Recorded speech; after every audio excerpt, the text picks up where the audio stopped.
Bonjour tout le monde et bienvenue dans cette nouvelle vidéo. Aujourd'hui on va parler sortie livresque et je vais enlever ce chapeau ridicule qui ne me va pas et qui est à Julia. C'était juste pour marquer le coup parce qu'on est quand même Halloween aujourd'hui.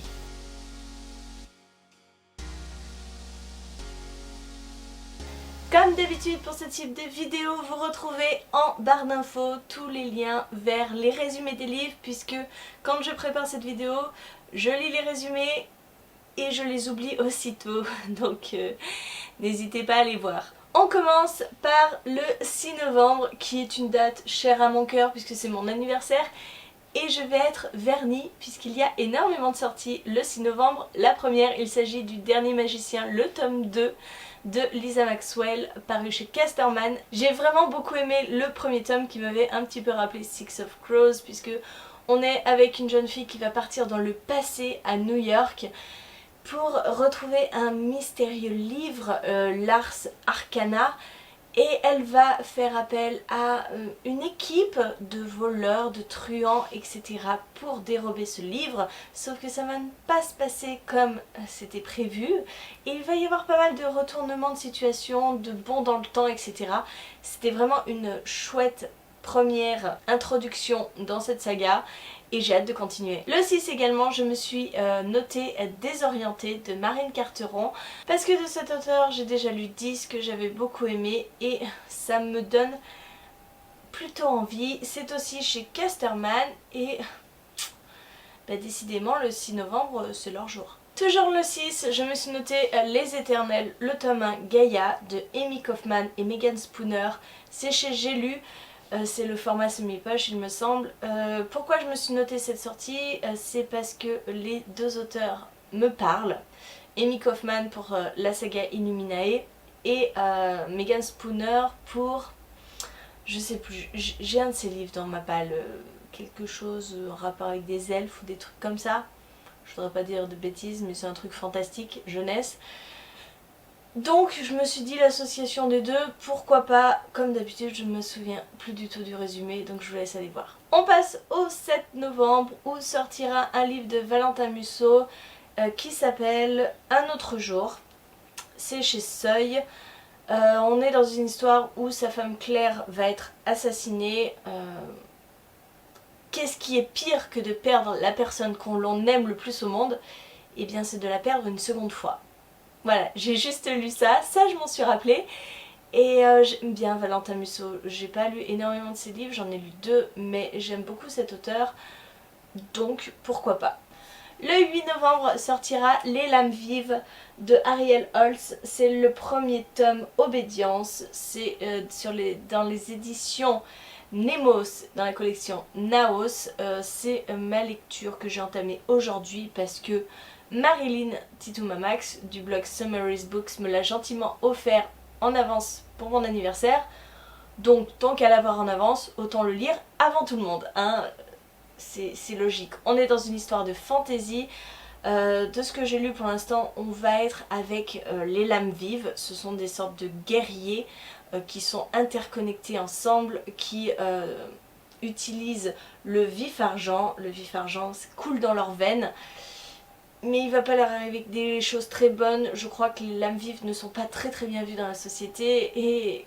Et voilà, je n'en sais pas plus. Je ne vous dis que ce que moi j'ai lu, donc les 45 pages que j'ai lues.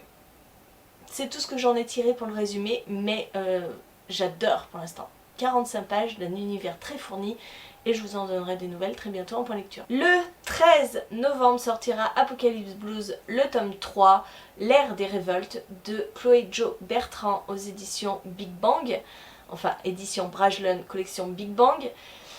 J'ai hâte de savoir la conclusion de cette trilogie, j'avais adoré le tome 1. On est dans une apocalypse où les éléments se déchaînent, il y a des tornades, des cyclones, des tsunamis qui vont s'abattre sur la Terre. Et nous allons suivre 4 jeunes garçons, alors plus ou moins adolescents, qui vont essayer de survivre chacun à leur façon jusqu'à ce qu'ils se regroupent ensemble et qu'ils vivent des aventures de dingue. Donc j'ai très hâte de savoir la conclusion de cette saga et on verra bien ce que ça donne parce que le tome 2 a été un petit peu plus mou par rapport au tome 1. Toujours le 13 sortira le tome 16 de la saga L'Épouvanteur. Donc, de Joseph Delaunay, paru chez Bayard, c'est la conclusion finale à cette saga. Je ne sais pas si vous vous rendez compte, mais c'est le dernier tome, le 16e. Celui-là, je ne vais absolument pas le manquer, je vais le lire et ce sera terminé pour l'Épouvanteur. Et là, ça me fait un petit quelque chose au cœur parce que 16 tomes, c'est quand même pas rien. Et oui, bah après, il faudra se tourner sur Aberration, hein, qui est aussi une très bonne saga de l'auteur. Mais ce sera fini l'Épouvanteur. Et ça me fait un petit quelque chose. Le 14 novembre sortira Gardien des Cités Perdues, le tome 8 Héritage de Shannon Messenger, paru chez Lumen. Je suis un peu en retard sur cette saga, il me reste le tome 7 à lire. Ce sont toujours des énormes pavés. On y suit toujours Sophie Foster qui se découvre être une elfe qui va partir dans ce monde-là et découvrir beaucoup de choses sur elle-même, sur un destin qu'on lui prête. Et elle est sympa cette saga, je lui reproche simplement beaucoup de lenteur en début de tome, mais après on se prête au jeu, ça peut passer, donc on verra. Il me reste le 7e tome, je ne vais pas me jeter tout de suite sur l'achat du 8e tome, mais je me le note parce que je vais quand même continuer cette saga, je suis pas arrivée à lire 6 tomes pour l'abandonner en cours de route.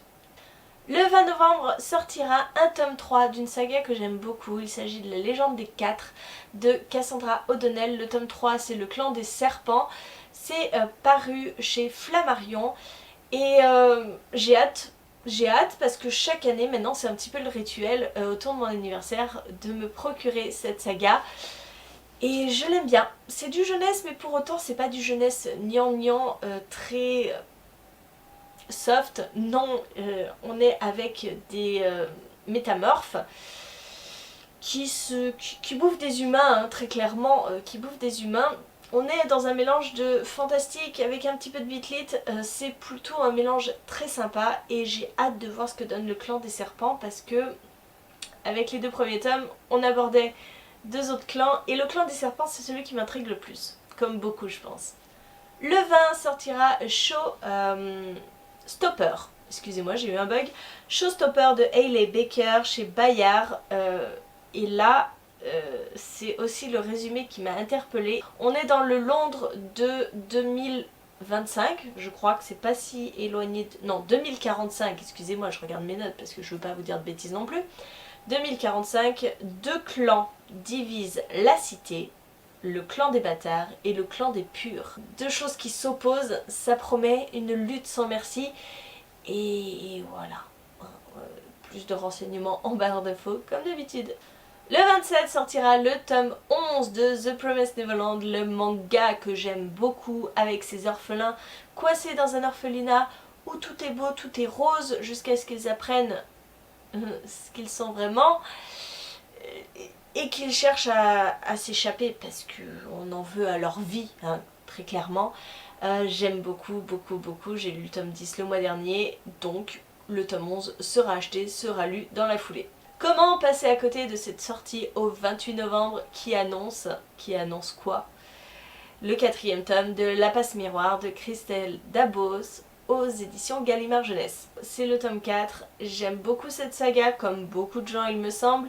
J'avais été un petit peu déçue par le tome 3 qui était beaucoup plus lent, beaucoup plus... je dirais pas inintéressant parce que ça peut pas être inintéressant, mais une arche beaucoup moins prenante pour moi. Donc j'ai hâte de voir ce que va donner ce 4e tome et si je ne m'abuse c'est la fin de la saga. Donc on va encore terminer une saga. Et ça c'est pas mal, je dois dire. Le 28, c'est la dernière sortie que je vous présente, il s'agit de La Faucheuse, le tome 3 de Neal Chesterman, paru dans la collection R de Robert Laffont. J'avais bien aimé le tome 1, j'avais bien aimé le tome 2, donc pourquoi ne pas lire le tome 3, surtout que le tome 2 se finissait sur quelque chose, mon dieu, hein, ça c'était du cliffhanger. Je dois bien avouer que je me demandais où allait partir le tome 3. J'ai lu un tout petit peu du résumé, je ne voulais pas trop me spoiler. Mais voilà, c'est un petit peu ce à quoi je m'attendais. Et je suis très contente de cette tournure. On va enfin avoir le fin mot de l'histoire. Je crois que c'est une trilogie. je ne veux pas m'avancer mais je crois que c'est une trilogie.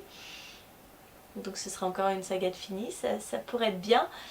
Et il y a certains défauts à cette saga, mais en règle générale je passe un bon moment. La plume de Neil Chesterman est très immersive, très addictive, donc je pense que je me le procurerai probablement en occasion, on verra bien. Voilà, c'en est tout de cette vidéo sortie livresque pour le mois de novembre. N'hésitez pas à me dire en commentaire si vous attendez une sortie avec grande impatience. Allez-y, n'hésitez pas. Je suis passée probablement à côté de tout plein de sorties, mais comme d'habitude, il y en a tellement que je ne peux pas toutes les recenser. Je prends simplement celles qui m'intéressent. Il y a beaucoup de suites de saga ce mois-ci. Il y a beaucoup de fins de saga, mais j'aime moi les sagas. Vous le savez, hein, je suis pas très one shot, donc j'aime les sagas, vive les sagas. Et puis moi, en attendant, je vous fais des gros bisous, je vous souhaite une très bonne journée, de très bonnes lectures, je vous dis à très bientôt pour une nouvelle vidéo.